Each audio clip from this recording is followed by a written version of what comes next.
throughout halls of a Four Seasons loft. In Austin, I saw pause.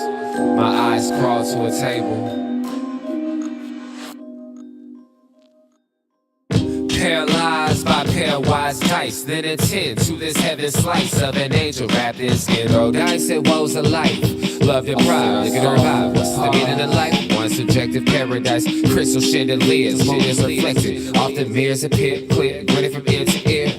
Craving and raving and grain, rekindling the flame. Closer she draws near. Stay there, remove your underwear, shove it somewhere over there. In paradise, we know our purpose. In paradise, we know what our worth is. In paradise, we manifest dreams. In paradise, truth is what you can see. Boom. Yes, it is. The truth is what you can see. Hello, everybody, and welcome to this edition of the Unpopular Hour. I'm your host, Matt Clark, and it is Monday, the 17th. Of course, the Oklahoma City Thunder play tonight against the New Orleans Pelicans, and we're expecting the Thunder to do what they've been doing all year and dominate, especially with the Pelicans missing three players, and of course the Thunder are missing J-Dub again, but we're 23-1 without him. So we still, like I said, missing him during the year is one thing, but having to play without him during the playoffs is just not something that's sustainable for us to win a chip. We have to have J-Dub to win a chip. I mean, let's get that. Whatever you're doing during the season is fine, but you have to have his diet, what he brings to us physically and emotionally, and the whole 9 yards that he brings. You have to have that in order to win a chip or to go back to back, however you want to look at it. We're not going to win. I'm not going to say we're not going to. The chances drop off dramatically without J-Dub, even though A.J. Mitchell is playing fantastic, and I believe he will probably be the sixth man of the year if the Thunder continue to do what they're doing winning-wise when J-Dub gets back.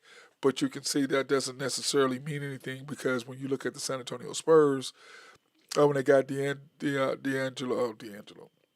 Fox, but when they added him after surgery, they have not been the same team. They played a lot better without him now. That's not to say that the Thunder aren't the same thing, because we're not. Because the De'Aaron Fox was the number one guy at Sacramento. He came in last year. He and Wemby were playing, starting to build a nice little 1-2 punch. He went out.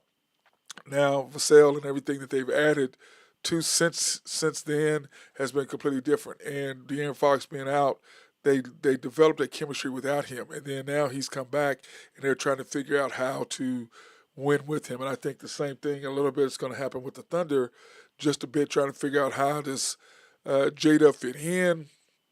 What is A.J. Mitchell's role going to be? Is it going to diminish? Is he still going to have the same attitude and the same aggressiveness that he had before? What's going to be the deal with him? So we'll see how that turns out. Hey, baby, what's up? Yeah. Yes, that's a good boy. See how that's going to play out with him. So we'll see how that's going to work. But I believe because A.J. SGA is our leader, and he is doing what he's doing, and he's on a mission. And I think he has the Thunder on a mission, because he's already said that he is not happy with how we won the championship. Number one, as a team. Number two, how he played in the playoffs. He's not happy with either one of those deals. Now, did we struggle 2 years ago, 23-24? Yes, we did in the playoffs, and that's why we got beat by Dallas. And then last year we were a much more mature team and we won. But the fact that our leader has said he was not happy about the way we played, and I agree with him 100%. He did not play well. The team did not play well. Did we play well enough to win? Yes. Did we play and win in spite of the coach? Yes. All those things are true. I don't think our coach did a great job. I don't think our players did a great job, but we won with his coaching, with our just determination, and our defense is what won it for us. I mean, let's face it. That's what happened. But did SGA play up to what he believed he did? No. So that being said, when you get back to J-Dub, bringing J-Dub in, and remember, we're 13-1, and we're 22-1 without J-Dub in the last 2 years. 22-1 without him, and that's crazy. Or 23-1, whichever one it is. That's crazy. that you're that without him. And uh, I just believe that the Thunder and what we bring defensively, our defensive rating is what are we 103 point whatever, and the next closest to us is 109, which is the Denver Nuggets, who are on our heels as being they're ranked second as far as scoring. But the difference between Denver at number two and the number 20 team is closer, is farther the way, or it's closer than it is from us to Denver. It's 6 points. We're 103, they're 109. And we win with our defense. And it starts with Case and Wallace leading the league in steals. Back up there again. Caruso doing what he does. AJ Mitchell playing a great role. SGA doing what he does. Chet being in there maneuvering in the middle. Ihart doing what he does. We haven't even really had Wiggins. And let me see, what is this stat that I had the other day that's crazy that will give you a good feel for what I'm talking about? Ace, no. Okay, this is a crazy stat. Okay, Isaiah Joe has missed 5 games. Lou Dort has missed 5 games. Chet's missed 4 games. Wiggins has missed 6 games now, or 5 games now. Alex Caruso has missed 4 games. Casey Wallace has missed 1 game. And SGA hasn't played in the fourth quarter 8 times. That's crazy. I believe that's right. Is that 8? Yes. That's insane.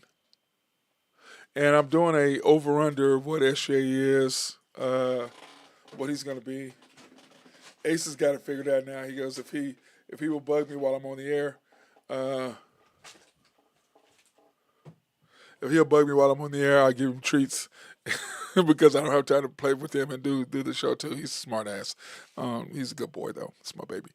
Um, anyway, so that's how the Thunder are winning. They're winning with defense, and then they're winning with the ability to everybody understand what our identity is. Defense first, SGA second. And like I said, this is what it's been since 2021. We played great defense, SGA closes the door. 22-23, we played great defense, SGA closes the door. Remember, we had 40 wins. They predicted us at, 23? And I was like, did you guys not watch us at the end of the 22-23 season? Or 21-22? Did y'all not watch us? You could see that something developed between Josh, SGA, Dort, Wiggins, that whole group. You could just see something happen. We developed a defensive identity, stayed in games, and SGA would close the door. And then 22-23 is when we won 40 games. Nobody expects us to do anything. And then 23-24 was the year that we just went all out. And we got beat by Dallas, which we were a better team. We were the number one seed. And then 24-25, we won the chip. And then 25-26, we're now better than what we were. And you can see the gradual increase in what we were doing. And where did it start at? It started at number one, our defensive side of basketball, because good perimeter defense equals what? Bad shots and 3-point long shots equal long rebounds, equal transitional points, equal flow of the game. So, as I said a few years ago, we needed outside shooting to prove our perimeter defense to stop outside shooting. We needed inside presence, and we needed better the way we shot the basketball. And we did all of those in 2024 and then 2025. 23, 24, and then 24, 25. And then now said the only thing we were missing in 24, 25 is inside presence. And we got, of course, Ihart. And then Sam Presti traded for Alex Caruso because of Josh Giddey. And look what happened. You improved, you tripled what you did offensively or defensively on the 3-point line, perimeter defense. And then you shored up what you were missing offensively on the inside presence with Ihart. So what you did with your team is you went from here to here. But every year, you can see it, 21-22, we were here. 22-23, we were here. 23-24, we were here. 24-25, we were here. 25-26, we're here. Why? It's because of what the Thunder are doing. And then tonight, our Thunder game tonight is against the Pelicans at there in New Orleans at the Smoothie King place, the Smoothie King Center. And when you look at it, it's just 17 and a half. Okay, this is it. No more. That's your last one. That's your last one. Quit begging, being a smart ass. Anyway, 17 and a half points is the over under. 223 and a half. Excuse me, 17 point half. 17 and a half is the spread. 223 and a half is the over under. Now, what that tells me is that it went from 13 to 17 and a half in a day. And it's because of who's playing for them and who's not playing for us. That's what it comes down to, guys. That's what it comes down to. Plain and simple. And when you look at the score from the other night, we beat the Hornets 109 to 96. Okay? Another double digit win for the Thunder. We're averaging 15.4 points per game difference this year. Last year, I think we were 12.6, point differential. And we're 15.4. The Hornets, 16 for 42 from three. We were 11 for 23. They shot 38% from the field. We shot 50. Rebounds, we out-rebounded them by 6. And then pips, points in the paint, that's my thing, 58 to 46. And, of course, we had 14 turnovers. Now, that being said, a lot of it has to do with SGA not playing in the fourth quarter. And when you look at our fourth quarter numbers and our team stats, which we'll get to in just a second, you can see the difference in what we're trying to accomplish team-wise. Okay, we don't turn the ball over 14 times, but, I mean, the game's out of hand. These guys run up that court. They're trying to get their points up. They're trying to get some minutes. And, of course, their bench outscored us by 44-26. These are the things that, to me, drive me nuts, and I'm sure drive the coach nuts. But these guys got to get some playing time. The young bloods and the Carlsons, even though they're playing a little bit more, and James, they're playing a little bit more during the season because we're out of it. But the fact that we're kicking teams' butt by so much, which allows us to do, let me see, do I have the – okay, at the end of the start the fourth quarter, the score was 87 to 70 start the fourth quarter. And, of course, which meant SGA was not going to play again in another fourth quarter, which is crazy. But when you look at our box score and you look at what we're trying to do as a team, this is what's scary for the league, these numbers right here. This is what's scary for the league.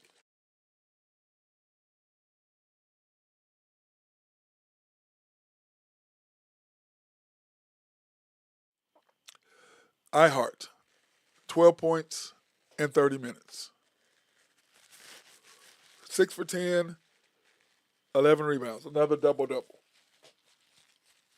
for him, which is what a shock. Him get another double-double. 2 steals, 5 assists. Chet, 32 minutes, 25 points. 25 points in 32 minutes, that's just efficient as it comes. 10 for 20 from the field. And, of course, he got to play the fourth quarter, and the SGA didn't because he started the fourth quarter. And 10 for 20, 2 for 4 from 3, which I really, really like that. 3 for 4 from the free throw line, like that. 8 rebounds, 2 assists, 2 turnovers, no steals, and 1 block. And, his blocks may not be up, but it's what he's doing by altering shots and his actual presence inside that makes the difference for what they're trying to accomplish or what we're trying to accomplish defensively. And SGA, he's just ridiculous. 33 points in 29 minutes. How efficient do you have to be? 13 for 19, 3 for 4 from 3. 4 for 5, so you can't call him a free throw merchant this year. Now they've changed it to from the free throw merchant, he's pushing off. It just cracks me up. I'm like, why can't y'all give the man his due? Why is it last year's a free throw merchant? Now he's not shooting free throws, but he's still averaging 32 points a game. And he's not shooting free throws. So now what's the thing? Now he's pushing off. No, he's dipping his shoulder. He does the same thing that everybody does. Come on, man. And it's so funny.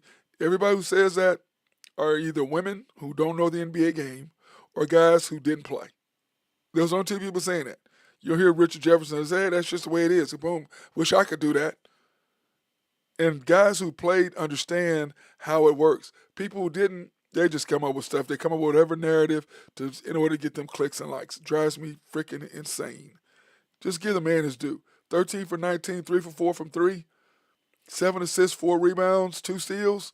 What you want? What you want? Lou Dort, 3 points in 22 minutes. 1 for 4, 1 for 2. I don't mind him. Those numbers don't bother me. I want you to play defense. But he's a plus 23 because what he does on defensive end. That's what matters to me. Case Wallace, he's just been outstanding. What can we say? He's been fantastic in his role as a starting two guard when J Dub is out. I, I have no issues with him at all. 30 minutes, 16 points, 4 for 6, 2 for 2, 2 for 2 from three. His numbers are slowly crawling, are slowly rising. Alex Caruso worries me because he had 0 points, but he played 2 minutes. He fell on his hand. He's questionable for tonight, and without what they have tonight, without Jordan Poole and without Zion, do we really, really need him? Uh, if it's just a nice little soreness of it, then fine. If it's really hurt, then let's sit him for another night because we played the Kings on Wednesday this week at home. Then when you look at Isaiah Joe, 3 points in 21 minutes, 1 for 5, 1 for 4. That's not good, but 5 rebounds. And like I said about Isaiah Joe, played good defense, 2 steals. I'm gonna take that all day. AJ Mitchell, 30 minutes, 14 points. Have zero complaints about him whatsoever. Love me some AJ Mitchell and what he's doing.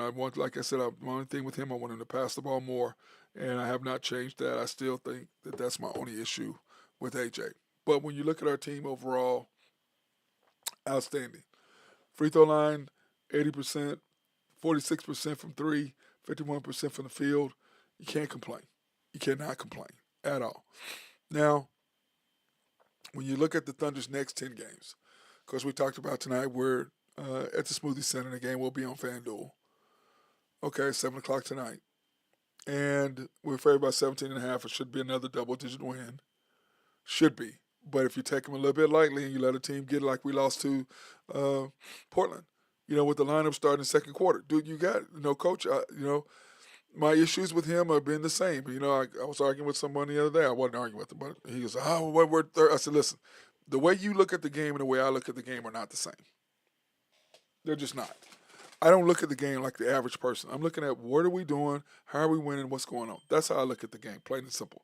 I look at the game completely different than everybody. I'm not looking at the game just from, we won and lost. Well, how did we win? What are our deficiencies? How do we get better? Those are the things that I look at, plain and simple. That's what I look at. We have the Kings Wednesday night at home, which this is our third time we played them in, what would it be now? 15 games, 16 games. It'll be the 16th game of the year. Because we're 13-1, so that'll be 14. We should be 14-1 in this 15 games, so that'll be the 16th game of the year. And we've already played them 3 times. This will be the first time I was playing it with Sabonis, which may make a difference. And then we have at the Jazz, which is tough to go into Utah and win. That's a tough place. Salt Lake is not a fun place. They don't make it fun for you at all there in Mormon land. Then we have the Blazers at home, which should be a revenge game, which is Friday night. And then we have the T-Wolves on Monday night, and then the Suns on Wednesday night next week. That's our game. Now the question is, what are we going to be after this 10-game stint? We should be 9-1, 8-2 at worst. At worst, 8-2, but we should be 9-1, if not 10-0, and just really. And remember, last year in our first 20 games we were 15-5. This year we should be at worst 17-3 at worst. At best, 19-1, 18-2 more like it. But 17-3 should be our worst way we could even finish in the first 20 games. Remember, last year we were 20-5. 15-5 after our first 20 games last year. So those are the things that you basically have to look at and have to think about when it comes to what our team is. And here's like I said, here's the injury report. J-Dub, of course, is out.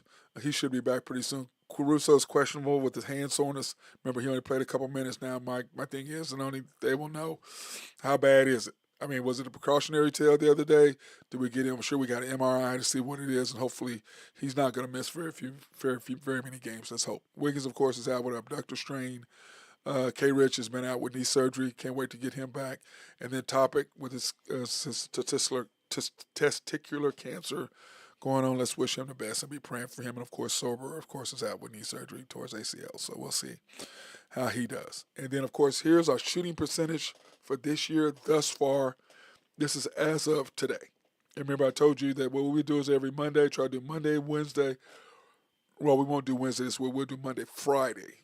Well, we may do Wednesday. Depends on what's going on before the game, the Kings game, just so we can do a thing. So we may do it Wednesday, and then we'll do it Friday, of course. Does SGA 32.6, 53% from the field, 37% from three, 90% from the line. Now, as we talked about, what we want SGA to do, this would be a goal. This would be an outstanding thing, I believe, if he could pull it off. Average 30, shoot 50, shoot 40% from three, and 90% from the line.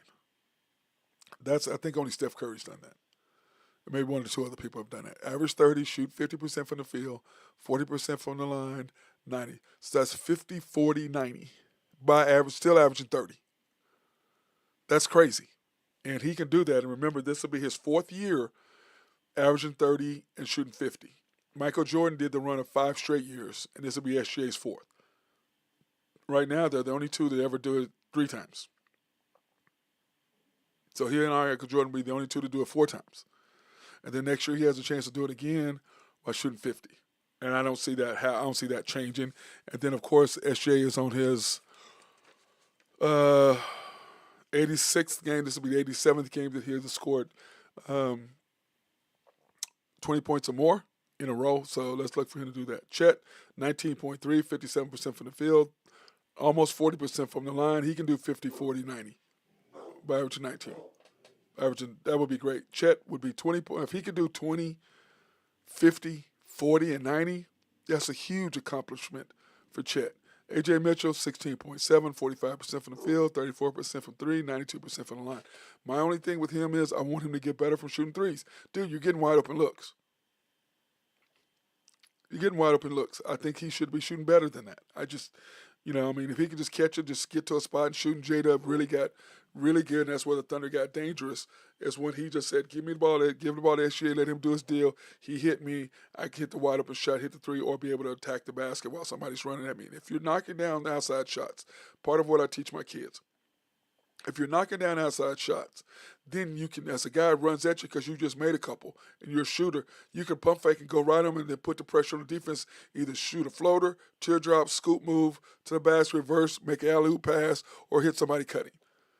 Those are things that allow you, if you're shooting the basketball, it frees your game up even more. So that's my thing with A.J. Mitchell. I want him to be able to do is shoot better threes. Isaiah Joe, 14.8, 43%, 40%, 43 from the field, 40% from the line. From three, 88%. Isaiah Joe needs to be 85. But he's going to be streaky up and down. That's what shooters do. Shooters are streaky.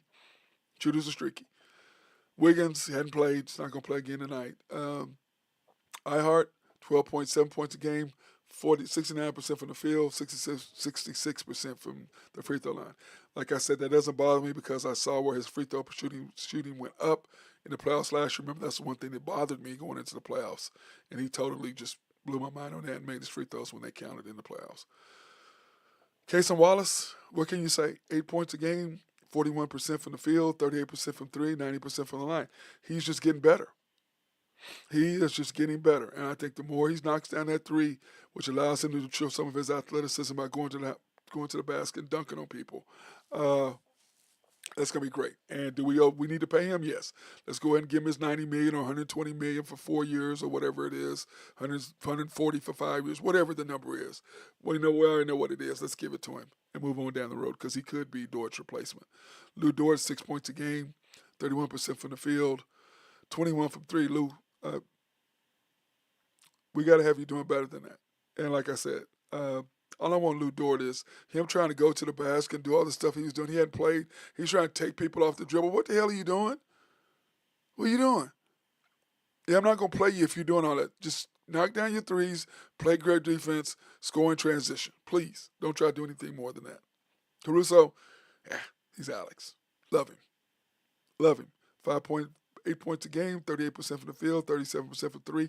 His numbers, 83% from the line. His numbers going up. J. Will, that's my other concern. 27% from three. Mother concern.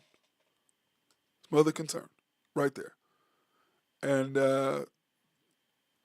these are the things that me, as a person who watches the games, and I don't, I when I watch the game, Okay, I watch for the little nuance. That's why I love sitting up at club level and down on the field. If you're down on the court, you can't see. You're down there just to be seen and have fun. That's what you're down there for. You ain't watch. You can't see what's happening really in the game because everything is right in front of you. You don't really get a chance to see all the nuances and the intricacies of the game. Now, I don't mind for just for fun to sit down there somewhere. Yeah, that's cool. But when I'm trying to take notes and watch the game, I don't like sitting down there because I can't see the game. I prefer the club level. I can sit there and I can see everything that's going on in the club level. I can watch and see everything that's going on. I can watch and see. Uh, I can see who's cutting back door. I can see the moves getting ready to happen. You can see the play developing. There's all kinds of things that you can see upstairs when you're down on the floor. You can't see. Now, do you want to be seen? Yes. Do you want to be able to cue girl, cue your wife, whatever, and look hot? Yeah. Hey, it's great for that. You say, oh, I sat on the floor. I've done that. I'm over it. I did a couple times. Yeah, I'm good. Go ahead and keep that. I don't like being down there. And also, playing wise, it's not fun for me being an ex-player being able to sit down there. I just don't enjoy the game. I just don't. Now, if you're with, someone, yeah, you can be down there. I'm not gonna mention names, but yes. But for me, I'd rather sit there. It's like my guy Randy Wright, the commander. He likes sitting upstairs too, so we can watch the game and we communicate back and forth and see stuff. My guy Mark Long, now his wife, he sat down there. Now Mark likes it down there. His wife, Maya, Maya likes it down there. They both like it down there. I don't like it down there. Randy doesn't like it down there because I can't really watch the game, being where I am. Okay, I don't like being down there. I just don't. It's not good for me. Good for my view. But that being said, the Thunder are sitting good right now where we are.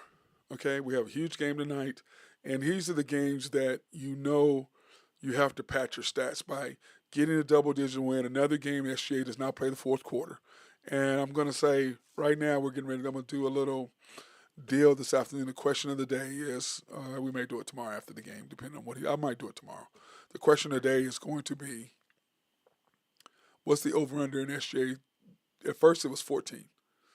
Okay, 2023-24, he had 5 games that he did not score, that he did not play the fourth quarter. Last year was 14. He's at 8. So I was doing the over under. I did the over under right at the beginning of the season with a friend of mine for dinner, and he was like, "Oh, well, I'm gonna take the under 14 games." And now I'm like, "Boy, Capital Grill's gonna sound real good to me right now because of the simple fact I'm like, oh yeah, brother, that's gonna be good because he's gonna be over 14. The question is he gonna be at 20 or 25?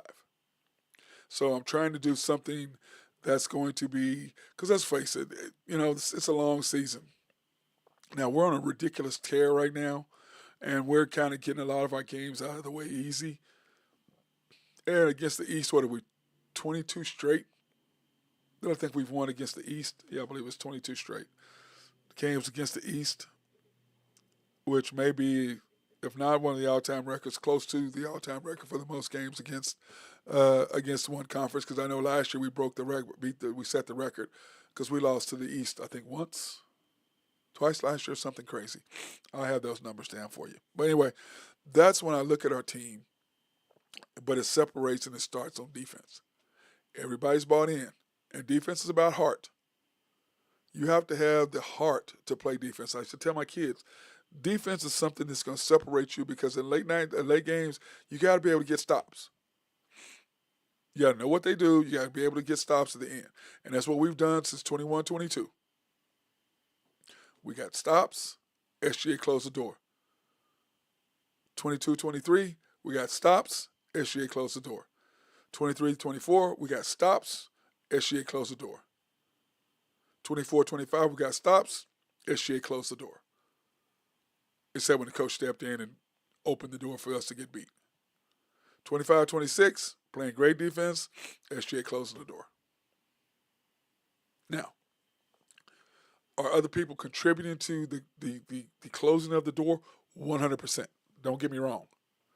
But I'm saying when it comes to having a big shot made to win, tie the game, put us in perspective, SJ just took over. It's like if you watch the game, San Antonio and the Golden State Warriors the other night. Steph took over. Three, bucket, 10 straight points, got him in the game over. It's the same thing with SGA. When he starts scoring, and I tell people this all day long, when he's scoring, and he came out of the Laker game, when Luka starts scoring, he said, hell with this and start scoring. When he comes out aggressive and he's scoring, our whole team goes, okay, he's going so we can go. They have no pressure. They don't feel like they've got to make a shot. They don't feel like they need to make a play. They just make shots and make plays. Making shots and making plays versus having to make a shot and having to make a play are two totally different things. Two totally different things. And that's what makes the difference with the Thunder this year. Take this opportunity to thank our sponsors, SRB. If you have needs for engineering, surveying, or planning, hit our guys up over there. They love to take care of you and make sure everything runs smoothly and take care of you, especially if you have a water treatment plant in your city or your county. They'll make sure you have clean drinking water, which who the hell does not like that? Oak Grove Trucking. If you have needs for dirt, rock, or sand to be moved, hit our guys up on Oak Grove. They love to take care of you. And, of course, YNB, family owned and operated since 1912. They are the bank that makes things happen. They're an equal housing lender and a member of the FDIC. Proud sponsor for us to go out and support women, minority, and black-owned businesses in the OKC area. You can pre-qualify online at www.ynbok.com. That's www.ynbok.com. Or you can go into one of their 5 locations. The main bank at 401 Elm, 66 steps from historic downtown Yukon, Oklahoma, or 66 steps from historic US 66. YB Eastwood is off the Parkway at 39th Expressway or US 66 and the Parkway right there, Yukon Parkway right there on the corner, or YB Mustang, 218 North of Mustang Road, YB Parkway, which is off Garth Brooks and I-40, just south of I-40, right there on Garth Brooks in front of the Fairfield Hotel, not the Fairmont. I don't know why they get that mixed up because I love the Fairmont. I think that's why. That's why I get them mixed up. And then YB Peoples located on 23rd between Rockwell and MacArthur. Fantastic. Love that place. Can't miss it. YB Peoples. And then, of course, the House of Creed, handcrafted since 1760. Guys, some good smelling stuff. It just is. It's a great smelling stuff. And I haven't had anyone, especially my daughter-in-law, she loves the stuff. She absolutely loves it. And she gets compliments on it all the time. And, of course, we're going to get her some for Christmas for her to have some extra. And as they always said, remember, pick the best for your best. 100% agree. You can go to the Penn Square Mall, the East Counter, or the East Store, the East Dillard Store, which is where the men's department, and the West Dillard Store on the west side, right there by, what's the name of the place? I can't think of the name of the place. Anyway, over there, you know what I'm talking about, the hotel, the restaurant, something that's really good. It's busy all the time. So on the west side, you can go by there and check out their great smelling perfume on that side. Woodland Hills Mall in Tulsa, which we are going to go visit. If not this month, then next month we're going to try to go to Woodland Hills to make a visit there to the mall there to see those people there. And plus, I like going to Tulsa anyway. I like Tulsa. Not about you, but I like Tulsa. Sorry about that. Town East Mall in Wichita, which we may or may not go at some point if I get a weekend or for Saturday off or something. That may be a nice Friday trip to go down there for Friday and not a Thunder game on that Friday night. Thunder game on Saturday. That'd be a nice trip. I'm looking at doing that. Oak Park Mall there in Overland Park, Kansas. Cannot wait. But we for sure are going to make a trip to the Woodland Hills Mall. I cannot wait to go check out that place. I just can't. Looking forward to it. I like Tulsa. And I like it. Plus, they have a Mi Casino. And who the hell does not like Mambo taxis? If you don't like Mambo taxi, raise your hand. Exactly. I love I love a Mambo taxi. Now, where the Thunder, when we talk about the NBA as far as the standings, what's going on in the standings? And this is what's happening in the standings, okay? This is what's going on in the standings. When I look at it, I'm going, man, it's crazy. The Thunder 13-1, the Nuggets are right there. With the additions of what they've added, they are right there. Winners of 7, we've won 5. They're right there. The Rockets 9-3, man, they're right there. Winners of 4 straight. So the 3 best teams, I think, are right there. Thunder 5 wins, Nuggets 7 wins, Rockets 4 wins, and then of course the Pistons are doing what they're doing with our guy Cade Cunningham, which is totally different, but he's doing what he does. But the Thunder, 1 loss, Nuggets 2 losses, Rockets 3 losses. They're right there now. Of course, the Lakers are in there 4 without LeBron. They're doing what they do, and it's just amazing. I like what's happening They're in the West. The Spurs 9-4. Like I said, they're still trying to figure out how to add De'Aaron Fox now that he's back into their flow.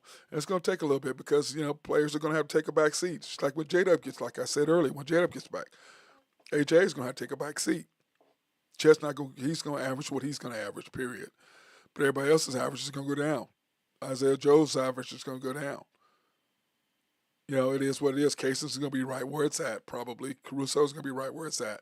But J-Dub's going to take up some points. And the question is who's going to be there?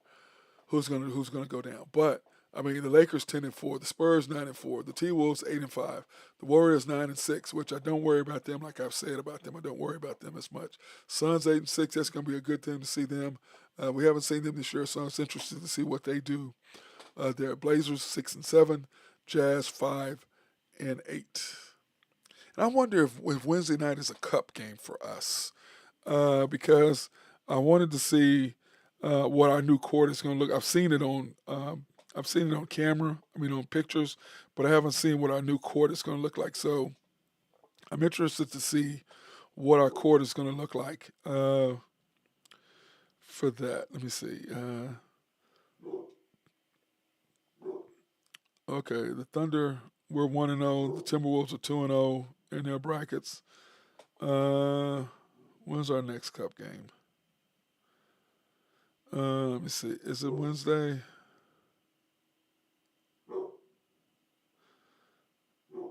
I think it's a cup game. Let me see, Thunder Cup games. Let's try this and see if we can get this figured out because I need to put this in my phone to where I can just pull it up, where I can get the Thunder Cup games. Uh,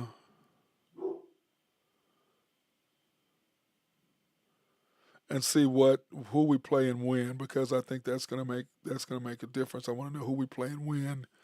Let me see. Uh,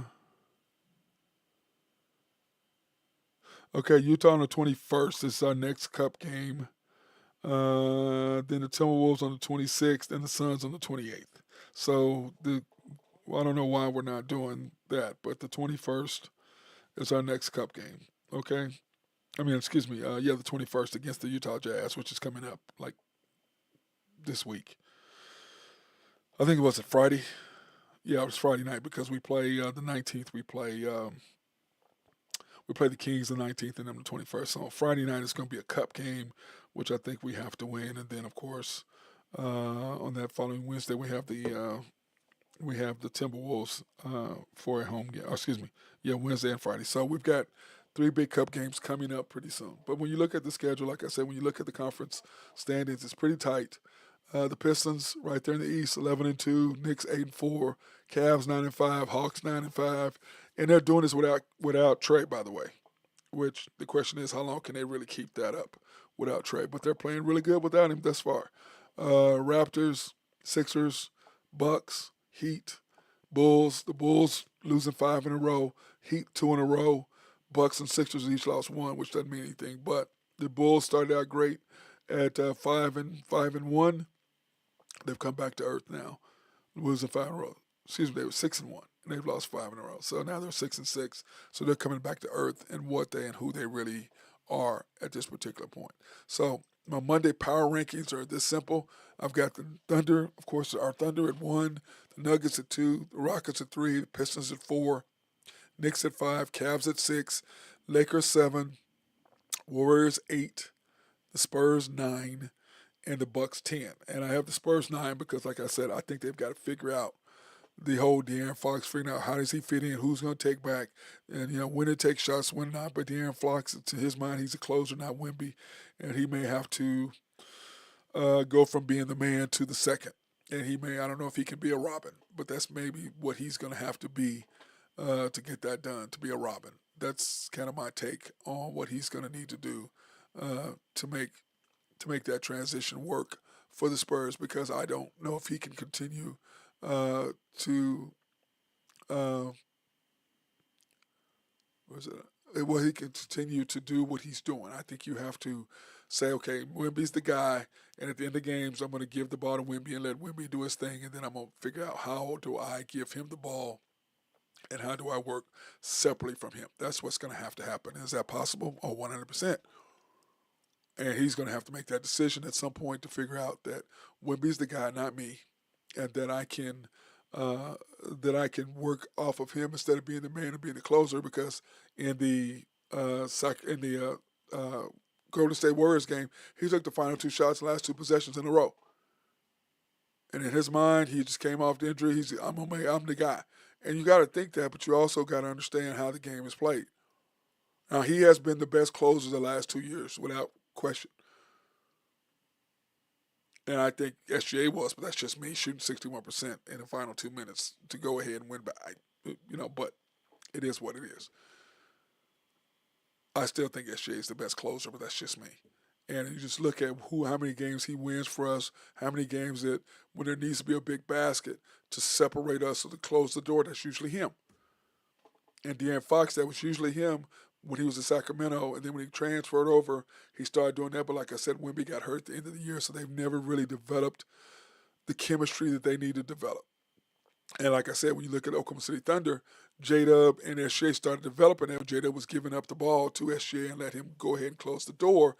That's what happened. I'm gonna do here, but at the end of the game, you're the man that's gonna do it. And SGA does to make the right decisions. If he can't get the shot off that he wants, he always sets it up for somebody to get a wide open shot or a cut to the basket and get an easy score. Always, or 90% of the time, he does. But the question is, do you want SGA shooting or do you trust somebody else?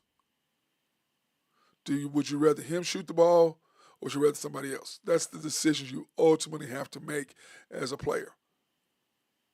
And then, Jordan had that crisis himself, but he passed it to John. Oh my God, what's his last name?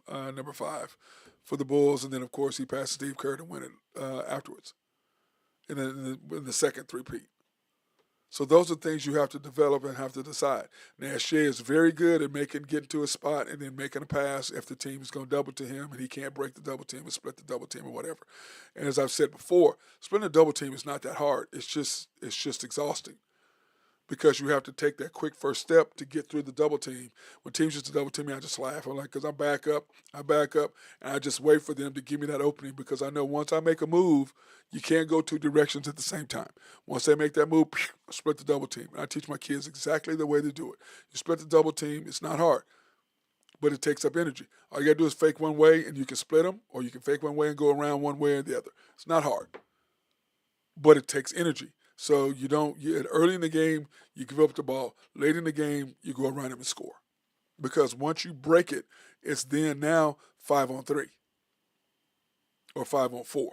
Excuse me, either 4-on-3 or 5-on-3 at that point once you break the double team. They only have 3 players because you just went by 2. So then they have 3 players. So you either have your big man coming up, or if he's the one trying to set the screen and brought his man, you now have 4-on-3. And he's going to put the pressure on you. He's going to attack the basket. As soon as he does, you've got Kaysen shooting. You got Dort wide open. You've got Chet wide open. You have Ihart in the middle. Unless he's the one that came out and set the screen. So you have multiple options and multiple people to pass the ball to once you go past. But he never does that until the end. It's not hard to break a double team. But like I said, the energy that it requires, and that's what it matters. Because you can see, SJ doesn't miss games. He believes in playing games. So all this load management stuff, he's not about that. He's not about that because the great players didn't do what? They didn't load manage. They gave you everything. They played as hard as they can for as many games as they can. They weren't trying to do longevity and put up all the numbers and all this stuff. They're about playing games. They're about being on the court. If you ain't hurt, play. If you barely hurt, play. That's like I said with Caruso. How hurt is he really? If he's really, really hurt, sit him out. If he's not hurt, let's go ahead and play him for 3 quarters and get him out of there. Let's move on. So to me, that's what it really comes down to. But without them having Poole and without them having Zion, those things allow us to do so much more against them. But if you take they still have Trey Murphy. If you take them lightly, they can beat you. Any team in the NBA can beat you. You look at Portland. We're up 22. He puts a crazy starting lineup in the second quarter. Third quarter. They break it out. Was the second quarter? What are you doing? You're playing Dort. You're playing Carlson, Jang, and Brent Barnheiser? What the hell are you doing? One of them is enough. Two of them, maybe. But to start a quarter? Don't get me started. Love them all you want to. Just don't get me started. In NFL scores yesterday, the Commanders lost to the Dolphins. The Dolphins won 2 in a row. Hey, look at them. They're trying to get something done. It's still the Dolphins. Whatever. Packers beat the Giants barely. They're still not without Josh Jacobs. They're a whole different team. So we'll see if Jordan Love can really carry that team through. We shall see. Texans and Titans. Texans has got another win, barely. C.J. Stroud and that team, they've got it. They got to get there. Denver Mills, they're getting there. Panthers, Falcons. Kirk Cousins did what he needed to do. Their game was in overtime. They lost in overtime. But Kirk Cousins, he's made more money for somebody who hasn't played. It's ridiculous. It's ridiculous the amount of money that guy's made for an average guy. But, hey, kudos to you, Kurt. Kudos to you. Bears, Vikings. The Bears got another win. They're 7-3. No, but I said they'd have over. I went over on their total number of wins this year because I thought that with their coach, and to me, I'm not judging Caleb until the end. It's what is he doing the last 5 games? How much better is he getting these last 6 or 7 games? It's not how you start; it's how you finish. What do you look like at the end? The Chargers and the Jaguars, I have no idea who the Chargers are. I don't understand them. Don't get them. Don't understand them at all. I really don't. I don't know what to say about them. I just don't. I really, truly don't understand the Chargers. Anyway, Jaguars smoked them, which I did not see coming, to be honest with you. I picked the Dolphins over them. I took the Packers over the Giants, Texans over the Titans. I took the Falcons over the Panthers. And I took the Vikings at home over the Bears. I thought they'd win that. And then I took the Chargers. So, what is that, 4-2? Something like that. 4-2 is what I ended up being in this first 6 games. Buccaneers and Bills, I did take Josh Allen and the Bucks, the Bills over them. At home, I like Baker, but, no. Bengals, Steelers, I thought, Steelers, I was going to pick that, but Aaron Rodgers is hurt now. And I got Mason Rudolph, OSU quarterback. Is going to be back at the helm again for another, his 3rd or 4th season. He's going to be a starter for the Steelers. Hopefully he can get it right for once. I like Mason. Niners and Cardinals. Hey, Brock Purdy was brutal, was great yesterday, but it's the Cardinals. It's the Cardinals. And the question is, what are they going to do with their quarterback? Kyler, is he going to go play baseball now? I mean, he's still young. Is that what he's going to go do? What is he now? He's going to be, 28, 27, 28. Always go play baseball, and he probably will, but he's made enough money that, why? Are you going to go home to Texas and stay in Texas, or are you going to stay in Arizona? To me, see ya. I'm going to go back to Texas where I came from because he was from Allen, Texas, so I'm assuming that's where he's going to probably go back and play there or hang out there or live there in that area somewhere. That's what I would do if I was him. Seahawks, Rams, man, what a hell of a game that was. What a game that was. Rams snuck away.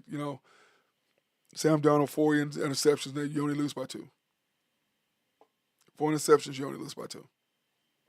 But the Rams got a W, which they needed. And the Rams are scary. The Rams are scary. I will say that. Chiefs, Broncos went in there in Mile High.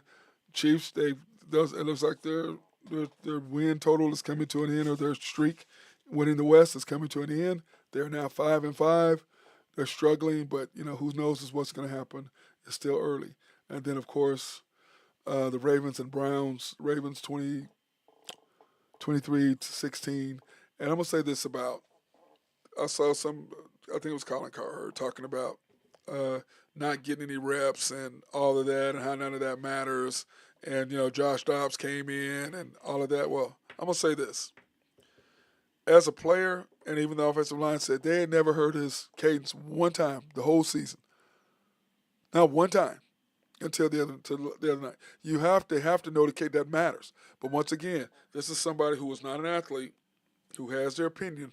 But the bottom line is you have to know what your quarterback sound. And the line was a couple way through that interception. There was three guys blocking. One guy came right down the middle. Why are you over there? Why are you not in the middle? Came right down the middle. He threw the pick. And for me, with him, it's like they have not gave that guy any kind of chance. The Ravens and Browns have not given him any kind of chance.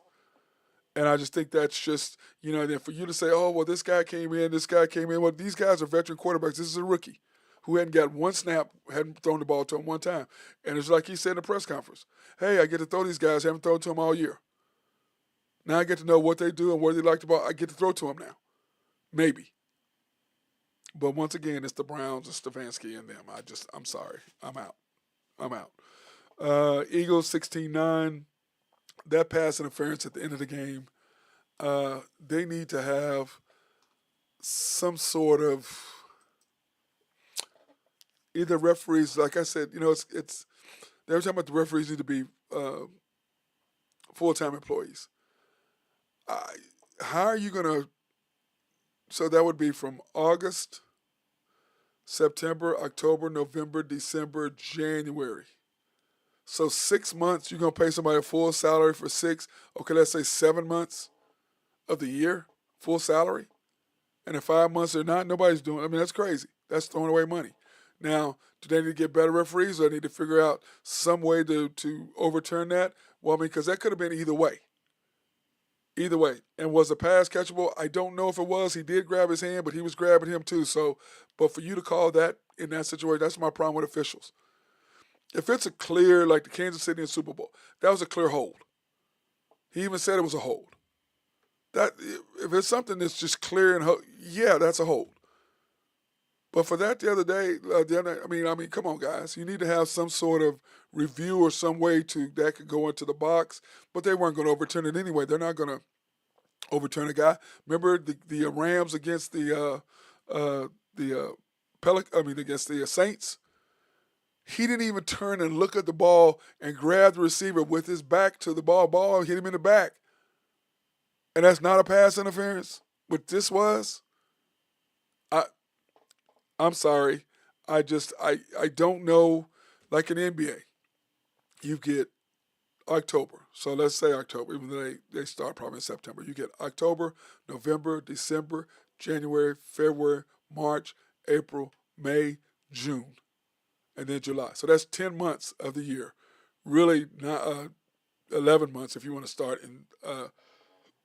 start back in, which they probably do sometime in September, getting together or doing their thing. So 10, 11 months out of the year, yes, that's worth hiring somebody for the full time. Baseball, same thing, because you play so long. But for football, really, 7 months? 8 months. I'm giving you 4 months off. I'm not doing that. Now, would it make them better? The NBA is okay. Baseball is okay. The guys are the good that are good. The ones who aren't. It is what it is. With that being said, there needs to be something like the Michael Irvin catch. I still don't say. I mean, not Michael Irvin, but Des Bryant catch against the Packers. I still don't know how the hell that's not a catch. He catches a turn, takes 2 steps, leans over, the ball hits the ground. It wasn't coming out before the ground hit it. The ground can't cause a fumble. But yes, a fumble. Or non-catch. What are you talking about? And they still say it's not a catch. How? I'm not a professional football player. I played a little football. But to me, if you catch the ball, turn, you take a step and you make a football move, they say that wasn't. I said, what the hell's a football move then? That's you covering your ass. That's what the hell that is. It's you covering your ass. It's not, that's just ridiculous. But let's say this about the other night. And I did not talk about this, I don't believe, on After the Storm, because we smashed the Lakers. Tony Brothers, who, if you watch the Thunder enough, Tony Brothers does not make calls for us. And he gave us calls in a row. Oh, we're looking at each other, Mark Long and I look at each other like, who is this? Is this Terry Brothers? Who is this? Is that his twin brother? I mean, who is this dude? He made calls for us. He never, I won't say never, rarely is in our favor in calls. And he made some great calls for us the other night. So let me give my shout out to him, and hopefully that'll continue. But that being said, I'm going to go ahead and get off the air here tonight because we got to do the show tonight. I want to make sure my voice is still there. I'm feeling better. Still kind of a little mess, still coughing up some stuff, still sneezing a little bit, but feeling tons better. And staying in bed, getting some rest. My fat boy, that's why I'm giving him treats. He was laying with me and taking care of his dad yesterday, being in bed with me because he's a good boy. And that being said, hey, everybody, remember 2025 World Champions. Peace out. Thunder up.